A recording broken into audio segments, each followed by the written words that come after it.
పెద్దలు తెలంగాణ తొలి ముఖ్యమంత్రి రాష్ట్రంలో ప్రతిపక్ష నాయకులు పెద్దలు బీఆర్ఎస్ పార్టీ అధ్యక్షులు కేసీఆర్ గారి ఆదేశం మేరకు రాష్ట్రంలో రైతులను మోసం చేస్తున్న ఈ ప్రభుత్వం మీద రుణమాఫీ పేరిట మోసం చేస్తున్న ఈ ప్రభుత్వాన్ని ఎండగట్టే క్రమంలో ప్రజాస్వామ్యబద్ధంగా నిన్న రాష్ట్రంలోని అన్ని నియోజకవర్గ కేంద్రాల్లో అన్ని మండల కేంద్రాలలో శాంతియుతంగా ప్రజాస్వామ్య పద్ధతుల్లో మా పార్టీ నాయకత్వం మొత్తం కూడా నిరసన కార్యక్రమాలు చేపట్టింది.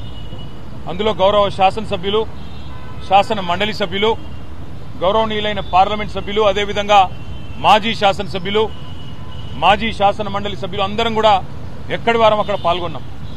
నిన్న ఒకటే రోజు రెండు ఉదంతాలు, ఈ రెండు ఉదంతాలు కూడా ఇప్పుడే రాష్ట్ర డైరెక్టర్ జనరల్ ఆఫ్ పోలీస్ గారికి వివరంగా ఆధారాలతో సహా వారికి సమర్పించడం జరిగింది. వారికి కొన్ని వీడియోలు కూడా చూపెట్టడం జరిగింది.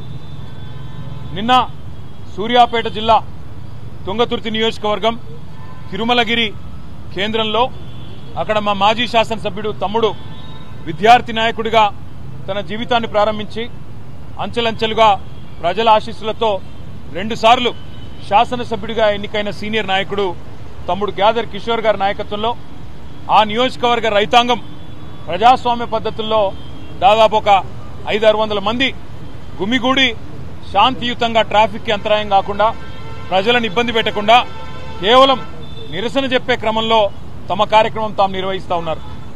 50 మంది కిరాయి మూకలు, కాంగ్రెస్ గూండాలు తాగిన మత్తులో అక్కడ స్థానిక పోలీస్ యంత్రాంగంతో కుమ్మక్కై ఆ నిరసన శిబిరం మీద దాడి చేసి ఆకస్మికంగా సుతిల్ బాంబులేసి గుడ్లు, చెప్పులు, రాళ్లు కొట్టి హింసాయుత వాతావరణాన్ని కల్పించే ప్రయత్నం చేసినారు. మా వాళ్ళు నిజానికి గనక తిరగబడితే నిన్న 50 మంది కాంగ్రెస్ మూకలో, కాంగ్రెస్ గూండాలలో ఒక్కడు కూడా మిగిలేటోడు కాదు. కానీ హింస ప్రజాస్వామ్యంలో హింస సమాధానం కాదు కాబట్టే మా వాళ్ళు గమ్మున ఉన్నారు.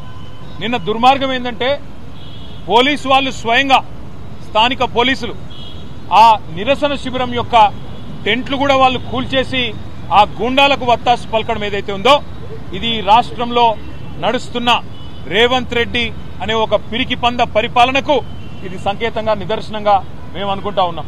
ఎందుకంటే ప్రజల్లోకి పోయి రైతులకు సమాధానం చెప్పే దమ్ము లేని దద్దమ్మ ఈ ముఖ్యమంత్రి. మేము అడిగినాం, చేతనైతే రా, ఏ ఊరికి పోతావో రా, ఏ మండలానికి పోతావో పోదాం, నీ కాన్స్టిట్యున్సీ కొడంగల్ పోదామా, లేదా నీ సొంత ఊరు, నువ్వు పుట్టిన ఊరు కొండారెడ్డిపల్లె పోదామా, వస్తావా అని అడిగినాం. ఎక్కడికి రాలేదు. కానీ ఢిల్లీకి పోయినాడు 21సారి. సిగ్గు లేకుండా ఢిల్లీకి తొత్తుగా, ఢిల్లీకి గులాముగా ఇలా ఈ ముఖ్యమంత్రి గారు గల్లీలో తిరిగి ప్రజలు అవస్థల్లో ఉంటే క్షేత్రంలో తిరగాల్సిన ముఖ్యమంత్రి, మంత్రులు ఇవాళ అడ్డగోలుగా ఈ రకంగా పోలీసులను అడ్డం పెట్టుకుని, ఈ రకంగా కిరాయి గూండాలను అడ్డం పెట్టుకుని ప్రజలను భయభ్రాంతులకు గురిచేసి గొంతు నొక్కాలనే ప్రయత్నం చేస్తా ఉన్నారు.